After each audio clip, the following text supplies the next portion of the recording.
दरवाजे की ओर बढ़ रहा था कि तभी उसकी पत्नी राधा उसे आवाज लगाती हुई बोली, कहाँ जा रहे हो? जंगल में लकड़ी काटने जा रहा हूँ। तो मैं भी तुम्हारे साथ चलूंगी। आज अचानक जंगल घूमने का मन कैसे कर गया? कई दिनों से जंगल देखने का मन कर रहा था पर समय ही नहीं मिला। सोचा जब तुम जा ही रहे हो तो मैं भी साथ चलूं। तुम लकड़ियाँ काटते रहना, मैं किसी तालाब के किनारे बैठकर जंगल का दृश्य देखूंगी। ठीक है चलो। कुछ ही देर में दोनों जंगल के अंदर पहुंच गए। चारों ओर घना जंगल था। बलराम और राधा एक तालाब के पास पहुंच गए। तभी राधा की नजर वहां बैठी एक सुंदर लड़की पर पड़ी। इस घने जंगल में ये लड़की कौन है? पता नहीं, मैंने तो पहले कभी से यहाँ नहीं देखा। चलो उससे पूछते हैं। राधा और बलराम उस लड़की के पास चले गए। सुनो, तुम कौन हो? यहाँ अकेली क्या कर रही हो? मैं खुद नहीं जानती कि यहाँ कैसे आई। मुझे कुछ याद नहीं आ रहा। तुम्हारा नाम क्या है? मुझे ऐसा लग रहा है जैसे मेरा नाम रूपमणि है। लगता है इसकी याददाश्त चली गई है। हमें यहाँ से चले जाना चाहिए। कैसी बातें कर रहे हो? इसे अकेले छोड़ देंगे तो इसका क्या होगा? अगर किसी जंगली जानवर की नजर पड़ी या किसी निर्दयी आदमी ने इसे देख लिया तो? बलराम गहरी सोच में पड़ गया। कुछ देर बाद बलराम रूपमणि से बोला, बेटी क्या तुम हमारे साथ चलोगी? यहाँ जंगल में रहोगी तो खतरा हो सकता है। बलराम और राधा उसे अपने घर ले गए। अगले दिन बलराम का पड़ोसी सुखिया उसके घर आ पहुँचा। रूपमणि को देखकर वो चौंक पड़ा। ये लड़की कौन है बलराम? बलराम और राधा एक दूसरे को देखने लगे। ये हमारी दूर की रिश्तेदार है। कुछ दिनों से बीमार चल रही थी, इसीलिए इसे हमारे पास भेज दिया गया है। पर दिखने में ये तो बिल्कुल स्वस्थ लग रही है। हाँ, ये तो सही बात है। सुखिया, इसको एक विचित्र बीमारी हो गई है। ये कुछ महीने पहले जंगल में घूमने आई थी। वहाँ इसके सिर पर चोट लग गई, तभी से इसने अपनी याददाश्त खो दी है। सुखिया वहाँ से चला गया। गांव में ये बात फैल गई कि बलराम के घर उसकी दूर की रिश्तेदार कोई सुंदर लड़की आई है। ऐसे कई दिन गुजर गए। एक रात जब बलराम और राधा गहरी नींद में सोए हुए थे, अचानक रूपमणि की आंखें खुल गई। उसकी आंखों की पुतलियां सफेद हो गई और उसका चेहरा विकृत होने लगा। बलराम और राधा की नींद खुल गई और जैसे ही उन्होंने रूपमणि को देखा, उनके होश उड़ गए। ये रूपमणि को क्या हो रहा है? लगता है हमने बहुत बड़ी गलती कर दी। ये कोई आम लड़की नहीं है। तभी बाहर तेज आंधी चलने लगी। घर का दरवाजा जोर से खुल गया। बलराम और राधा की चीखें गूंजने लगी। पड़ोसी चीखों की आवाज सुनकर बाहर निकल आए और तेजी से दौड़ते हुए बलराम के घर आ पहुँचे। मगर सामने का दृश्य देखकर सबकी दहशत से आंखें फटी की फटी रह गई। रूपमणि बेहोश हुई पड़ी थी। बलराम और राधा की लाशें फर्श पर पड़ी थी। उनकी हालत देखकर लग रहा था कि किसी जंगली जानवर ने उन्हें नोच डाला हो। ये क्या हुआ? देखो, रूपमणि के होठों पर खून लगा है। तभी रूपमणि को होश आ गया। अपने सामने बलराम और राधा की लाशें देखकर वो डरकर कांपने लगी। सुखिया रूपमणि की ओर देखकर बोला, बलराम और राधा को किसने मारा? मुझे कुछ नहीं पता। झूठ मत बोलो, चीखों की आवाज गूंज रही थी और तुमने कुछ नहीं सुना। मेरी बात का विश्वास करो, मुझे सच में कुछ याद नहीं। सुखिया दहशत भरी नजरों से बलराम और राधा की लाशों को देखने लगा। अगले दिन बलराम और राधा का अंतिम संस्कार कर दिया गया। सुखिया गांव के जमींदार के पास पहुंचकर बोला, मुझे ये कुछ भी ठीक नहीं लग रहा है। ऐसा लग रहा है कि बलराम और राधा की हत्या रूपमणि ने की है। क्या कह रहे हो? मैंने उसके होठों पर खून देखा था और लाशों की हालत भी वैसी ही थी जैसे किसी ने खून पिया हो, लेकिन मैंने रूपमणि को अपना शक जाहिर नहीं होने दिया। अगर ऐसा है तो हमें महाराज को खबर देनी होगी। सुखिया और जमींदार चिंतित नजरों से एक दूसरे को देखने लगे। गांव में भय फैलने लगा। इधर राजा विक्रम बगीचे में टहल रहे थे।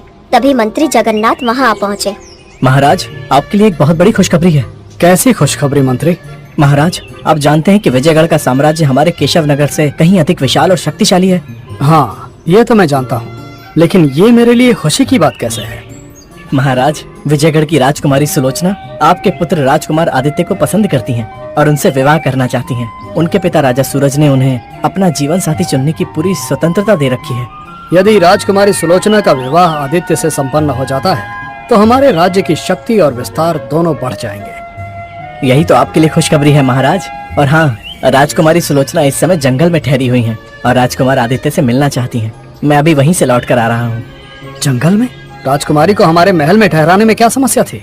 महाराज, मैंने उन्हें आमंत्रित किया था, लेकिन उन्होंने कहा कि वो आपके महल में तभी प्रवेश करेंगी जब वो आपकी पुत्र वधू बनकर आएंगी। राजा विक्रम ये सुनकर प्रभावित होकर मुस्कुराने लगे। तभी राजकुमार आदित्य वहाँ आ पहुँचा। पिताजी, आपके चेहरे पर ये विशेष मुस्कान क्यों है? कोई महत्वपूर्ण चर्चा हो रही है क्या? हाँ, बिल्कुल सही पहचाना। तुम्हारे विवाह की चर्चा हो रही है। मंत्री जगन्नाथ तुम्हें जंगल ले जाएंगे, जहाँ राजकुमारी सुलोचना ठहरी हुई है। वो तुमसे मिलना चाहती है। और अगर वो मुझे पसंद नहीं आई तो? मुझे पूरा विश्वास है कि वो तुम्हें पसंद आएंगी। उनकी सुंदरता की चर्चा दूर दूर तक प्रसिद्ध है। मुझे नहीं लगता कि तुम्हें उनसे बेहतर और कोई राजकुमारी मिलेगी। कुछ देर बाद राजकुमार आदित्य मंत्री जगन्नाथ के साथ जंगल में पहुंच गया। वहाँ कुछ कच्चे घरों जैसे बने शिविर बने हुए थे और कुछ सैनिक पहरा दे रहे थे। मंत्री जगन्नाथ एक कक्ष में आदित्य को लेकर गए और बाहर चले गए। अंदर एक सुंदर युवती बैठी हुई थी। राजकुमार आदित्य ने उस पर नजर डाली तो वो युवती शर्मा गई। मेरा नाम राजकुमारी सुलोचना है। हाँ, मुझे पता है, पिताजी ने मुझे बताया था। मैं तुमसे विवाह करना चाहती हूँ। मुझे कोई आपत्ति नहीं, लेकिन मुझे सोचने के लिए थोड़ा समय चाहिए। मुझे कोई आपत्ति नहीं है। मैं अक्सर शिकार के लिए जंगल में आती हूँ और इस बार भी शिकार के लिए आई हूँ। मैं 3 दिन तक यहीं ठहरूंगी। तुम सोचकर मुझे जवाब देना। लेकिन एक बात याद रखना, मैं तुमसे प्रेम करती हूँ। अगर तुम मुझे अपनी पत्नी स्वीकार करोगे तो मैं तुम्हें कभी भी दुखी नहीं होने दूंगी। राजकुमार आदित्य मुस्कुराते हुए शिविर से बाहर निकल गया। बाहर मंत्री जगन्नाथ खड़े थे। क्या तुम्हें राजकुमारी सुलोचना पसंद आई? वो सुंदर है, इसमें कोई शक नहीं। लेकिन मंत्री जी, आप जानते हैं कि मैं इतनी जल्दी विवाह नहीं करना चाहता हूँ। मैं विवाह उसी लड़की से करूँगा जिससे मेरा मन राजी होगा। मंत्री जगन्नाथ का चेहरा गंभीर हो गया था, लेकिन उन्होंने कुछ नहीं कहा। दोनों वापस महल की ओर चल दिए। राजकुमार आदित्य महल पहुंचकर दरबार में गया, जहां राजा विक्रम पहले से मौजूद थे। राजकुमार आदित्य अपने पिता से कुछ कहने ही वाला था, तभी अचानक 2 ग्रामीण जमींदार और सुखिया दरबार में प्रवेश कर गए। महाराज, हमारे गांव में एक भयंकर घटना घटित हुई है। क्या हुआ? महाराज, कल रात हमारे गांव के निवासी राधा और बलराम की बड़ी ही निर्ममता से हत्या कर दी गई। हमारे राज्य में हत्या? ये घिनौना कृत्य करने की हिम्मत किसने की? महाराज, हम सबको विश्वास है कि ये किसी इंसान का काम नहीं बल्कि किसी डायन का किया हुआ है। महाराज, कुछ समय पहले राधा और बलराम की दूर की रिश्तेदार रुक्मणी उनके घर पर आई थी। वो अपनी याददाश्त खो चुकी है। जब हत्या हुई तो सबसे पहले सुखिया वहाँ पहुँचा। उसने देखा कि राधा और बलराम मृत पड़े थे। उनके शरीर में एक बूंद भी खून नहीं था और रुक्मणी बेहोश थी। गांव वालों को शक है कि राधा और बलराम की हत्या रुक्मणी ने नहीं की है और गांव वालों को यह भी शक है कि रुक्मणी एक डायन है। तुम इतने दावे के साथ कैसे कह सकते हो कि वो डायन है? जब रुक्मणी को होश आया तो मैंने उससे पूछा कि ये किसने किया, लेकिन उसने कहा कि उसे कुछ भी याद नहीं है। ये कैसे संभव है? यदि हत्या के समय वहाँ चीखें सुनी गई थी तो रुक्मणी ने क्यों नहीं सुनी? महाराज, रुक्मणी को कुछ याद नहीं रहता, उसे सिर्फ अपना नाम याद है। तुम सब एक स्त्री को डायन कैसे कह सकते हो? वो भी वो स्त्री जो अपनी याददाश्त खो चुकी है। उस पर ऐसा गंभीर आरोप लगाना शर्म की बात है। राजकुमार आदित्य, तुम्हें हमारी प्रजा से इस तरह बात करने का कोई अधिकार नहीं है। मैं स्वयं इस मामले की जांच करना चाहता हूँ पिताजी। मैं नहीं मानता कि वो स्त्री एक डायन हो सकती है। ठीक है, यदि तुम स्वयं जांच करना चाहते हो तो करो, लेकिन मुझे जल्द से जल्द असली दोषी चाहिए। राजकुमार आदित्य जमींदार और सुखिया की ओर देखकर बोला, मुझे रुक्मणी के पास ले चलो, मैं उससे मिलना चाहता हूँ। कुछ ही देर में राजकुमार आदित्य जमींदार और सुखिया के साथ गांव बलराम के घर के सामने खड़ा हुआ था। सुखिया ने आदित्य को घर के अंदर जाने का इशारा कर दिया और वो खुद बाहर ठहर गया। घर के अंदर रूपमणि चुपचाप एक कोने में बैठी हुई थी। आदित्य धीरे धीरे उसके पास आकर बोला, मेरा नाम राजकुमार आदित्य है, तुम्हारा नाम क्या है? मेरा नाम रूपमणि है। बलराम और राधा तुम्हारे दूर के रिश्तेदार थे, आखिर तुम्हारा उनसे रिश्ता क्या था? बलराम और राधा मेरे कोई नहीं लगते थे। इतना कहकर वो फूट फूट कर रोने लगी। आखिर तुम कहना क्या चाहती हो? कुछ दिनों पहले मैं बलराम और राधा से तालाब के किनारे मिली थी। वो मुझे अपने घर ले आए और अपनी बेटी की तरह रखने लगे। लेकिन कल जब मैं सुबह उठी तो मैंने देखा कि उनकी लाशें मेरे सामने पड़ी थी, बहुत बुरी हालत में। ये सुनकर आदित्य अवाक रह गया। लेकिन यहाँ के लोगों का मानना है कि मैंने उनकी हत्या की है। अब आप ही बताइए, जिन लोगों ने मुझे बेटी की तरह रखा, मैं उनकी हत्या कैसे कर सकती हूँ? लेकिन यहाँ के निवासियों का कहना है कि तुम बलराम और राधा की दूर की रिश्तेदार हो। दरअसल राधा और बलराम ने मेरा सच छुपाया था। वो नहीं चाहते थे कि यहाँ के लोगों को पता चले कि मैं कौन हूँ। वो मुझे जंगल से लेकर आए थे। तुम जंगल में क्या कर रही थी? मुझे कुछ भी याद नहीं। क्या तुम्हें वो तालाब याद है जहाँ तुम राधा और बलराम से मिली थी? हाँ, मुझे याद है। ठीक है, मुझे वहाँ ले चलो, मैं खुद उस जगह को देखना चाहता हूँ। कुछ देर बाद वो दोनों जंगल की ओर चल दिए। जंगल पहुंचकर रूपमणि ने एक तालाब की ओर इशारा करते हुए कहा, मैं यहीं पर बैठी थी जब राधा और बलराम मेरे पास आए थे। मुझे सच में नहीं पता कि मैं इस जंगल में कैसे आई। आदित्य एक पत्थर पर बैठकर गहरी सोच में गुम हो गया। उसे ये मामला बहुत विचित्र लग रहा था। तभी अचानक अंधेरा घिर आया और तेज हवाएं चलने लगी। रूपमणि के लंबे बाल अचानक बढ़ने लगे और उसकी आंखों में भयावह चमक आ गई। ये देखकर आदित्य डरते हुए बोला, इसका मतलब वो लोग सही कह रहे थे। अगले ही पल रूपमणि का चेहरा विकृत होने लगा और वो एक भयानक रूप में बदल गई। वो आदित्य को घूरने लगी और धीरे धीरे उसकी ओर बढ़ने लगी। आदित्य भयभीत होकर पीछे हटने लगा। तभी अचानक एक साधु प्रकट हो गए और वो जोर से चिल्लाते हुए बोले, पीछे हट जाओ राजकुमार, नहीं तो श्रापित स्त्री से तुम बच नहीं पाओगे। इतना बोलकर साधु ने अपनी झोली से भस्म निकालकर रूपमणि के विकृत शरीर पर फेंक दी। रूपमणि चीखते हुए कुछ ही क्षणों में बेहोश होकर जमीन पर गिर पड़ी। उसका शरीर फिर से सामान्य हो गया। आदित्य साधु से बोला, साधु महाराज, अगर आप समय पर नहीं आते तो ये तो मेरा खून पी जाती। मैंने लोगों की बातें नजरअंदाज की, लेकिन ये वास्तव में एक डायन निकली। ये स्त्री एक श्रापित स्त्री है, ना कि कोई डायन। श्रापित और डायन में बहुत अंतर होता है और इसका श्राप टूट सकता है। तो फिर ये स्त्री आखिर है कौन? ये कौन है और यहाँ कैसे आई, ये इसे खुद ही याद आएगा। जब याद आएगा तभी सच्चाई सामने आएगी। तुम्हें खुद ये सच्चाई पता लगानी होगी। केशव नगर का भविष्य राजा तुम हो और तुम्हें अभी से अपने कर्तव्यों का पालन करना सीखना होगा। अब आप ही बताइए, इस स्त्री का श्राप कैसे टूट सकता है? यहाँ से कुछ दूर नीलगिरी पर्वत है। वहाँ एक अग्नि पुष्प उगता है जो रात के अंधेरे में एक झील के किनारे लाल किरणों से जगमगाता है। परंतु याद रखना, उसे पाना आसान नहीं होगा। कुछ ही देर में आदित्य घने जंगलों और उबड़ खाबड़ चट्टानों से होते हुए नीलगिरी पर्वत की ओर बढ़ रहा था। चारों ओर सन्नाटा पसरा था। बस पेड़ों के झूमने और झिंगुरों की आवाजें आ रही थी। उसके हाथ में मशाल थी जिसकी रोशनी अंधेरे को थोड़ा छांट रही थी। ये रास्ता जितना कठिन लग रहा था उससे कहीं ज्यादा डरावना है, लेकिन मुझे हर हाल में वो अग्नि पुष्प लाना ही होगा। कुछ ही देर में वो झील के किनारे पहुंच गया। झील की सतह पर लाल रोशनी झिलमिला रही थी। सामने एक चट्टान पर चमकता हुआ अग्नि पुष्प लहरा रहा था। लेकिन जैसे ही आदित्य ने उसे तोड़ने के लिए कदम बढ़ाया, तभी झील से एक भयंकर आकृति वाला जल राक्षस सामने आ गया। ये अग्नि पुष्प सिर्फ मेरे राज्य में उगता है, कोई इसे ऐसे नहीं ले सकता। अगर तुम इसे चाहते हो तो पहले मुझसे लड़कर दिखाओ। मैं ये पुष्प लेकर ही जाऊंगा। मैं हार नहीं मानूंगा। मैं अपनी आखिरी सांस तक लड़ूंगा। जल राक्षस ने झील का पानी घुमाकर एक बड़ा भंवर बना दिया, जिससे तेज लहरें उठने लगी और अपने लंबे नुकीले हाथों से आदित्य पर वार करने लगा। लेकिन आदित्य तेजी से झुक गया। उसने अपनी तलवार से जल राक्षस के हाथ पर वार कर दिया, पर पानी से बने शरीर पर तलवार बेअसर रही। तभी आदित्य ने सोचा कि अग्नि ही इस राक्षस को हरा सकती थी। आदित्य ने जल्दी से मशाल उठाई जो अभी बुझी नहीं थी। उसने मशाल को जल राक्षस की ओर फेंक दिया।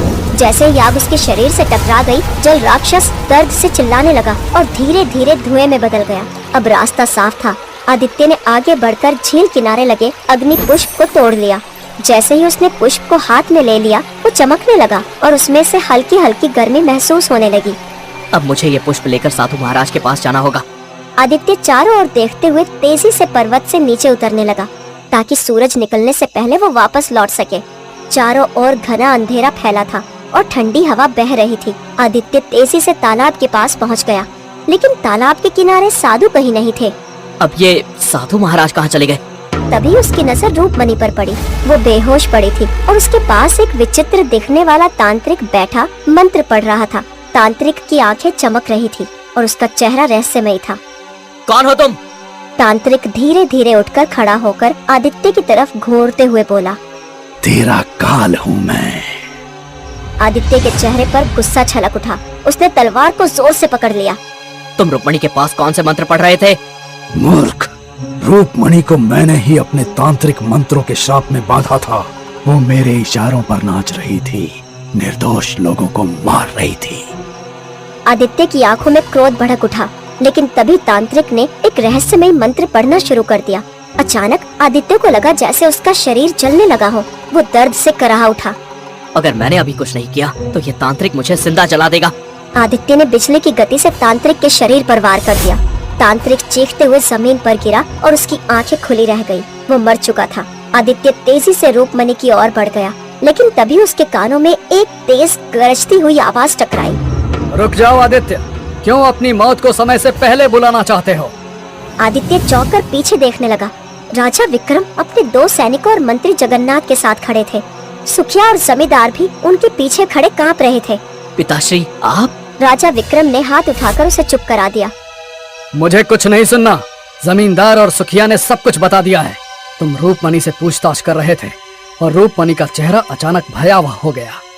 आदित्य कुछ बोलने ही वाला था, लेकिन मंत्री जगन्नाथ बीच में बोल पड़े। महाराज, हमें यहाँ एक पल भी नहीं रुकना चाहिए। रूपमणि को महल ले चलिए और उसे जिंदा जला दीजिए। डायन को जिंदा जलाना ही उचित है। राजा विक्रम ने सैनिकों की ओर देखकर कहा। महल में ले चलो इसे। आदित्य आगे बढ़कर कुछ कहने की कोशिश करने लगा, लेकिन राजा विक्रम ने उसकी बात अनसुनी कर दी। कुछ ही देर में वे सभी महल में खड़े हुए थे। महल के विशाल कक्ष में चारों ओर सन्नाटा छाया हुआ था। राजा विक्रम अपने सिंहासन पर बैठे थे।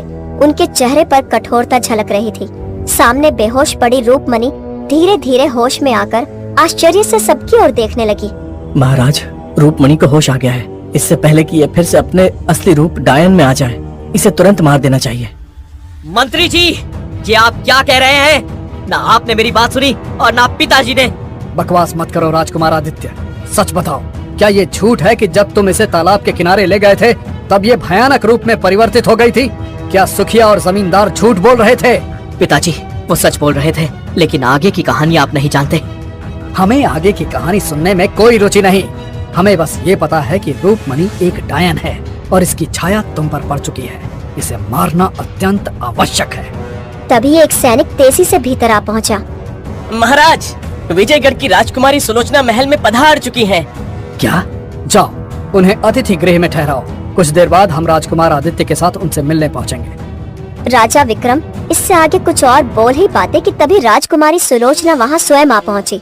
सैनिक वहां से चला गया। सुलोचना की नजर जैसे ही रूपमणि पर पड़ी, उसके चेहरे पर रहस्यमय मुस्कान आ गई। लगता है मैं गलत समय पर आ गई। नहीं नहीं, ऐसी कोई बात नहीं है राजकुमारी। ये कौन है? बस इतना जान लीजिए राजकुमारी कि ये एक डायन है और महाराज इसे फिर से जिंदा जलाने वाले हैं। मैं अक्सर जंगलों में शिकार करती हूँ और इस तरह के डायनों से मेरा सामना होता रहता है। अगर आप अनुमति दें तो मैं स्वयं इसे जिंदा जलाना चाहती हूँ। तुम्हारी ये निडरता हमें बहुत पसंद आई। अब चाहे आदित्य माने या ना माने, हम तुम्हारा विवाह अपने पुत्र से अवश्य कराएंगे। ये सुनकर राजकुमार आदित्य बुरी तरह से क्रोधित हो गया। बस कीजिए, मैं इतने समय से आप सबको बताने की कोशिश कर रहा हूँ, लेकिन आप सुनना ही नहीं चाहते। रुक्मणी डायन है या नहीं, इसका खुलासा स्वयं रुक्मणी करेगी। इतना बोलकर राजकुमार आदित्य ने अपनी जेब से एक अद्भुत अग्नि पुष्प निकाल लिया। अग्नि पुष्प को देखते ही सुलोचना और मंत्री जगन्नाथ के चेहरे का रंग उड़ गया। उनके चेहरे पर भय झलकने लगा। राजकुमार आदित्य ने बिना समय गंवाए अग्नि पुष्प को रूपमणि के ऊपर फेंक दिया। जैसे ही पुष्प उसके शरीर से टकराया, रंग बिरंगी आभा उसके चारों ओर फैल गई और उसकी आंखों में फिर से चेतना लौट आई। महाराज देखिए, ये भयानक रूप में बदल रही है। देर मत कीजिए, इसे तुरंत जिंदा जलवा दीजिए। एक शब्द और मत बोलना मंत्री जगन्नाथ। अब मुझे सब कुछ याद आ चुका है। मैं कोई डायन नहीं हूँ। क्या बकवास कर रही हो तुम? बकवास नहीं महाराज, मैं डायन नहीं हूँ। मैं विजयगढ़ की राजकुमारी रुक्मणी हूँ। ये सुनकर राजा विक्रम और राजकुमार आदित्य चौंक गए। ये तुम क्या कह रही हो?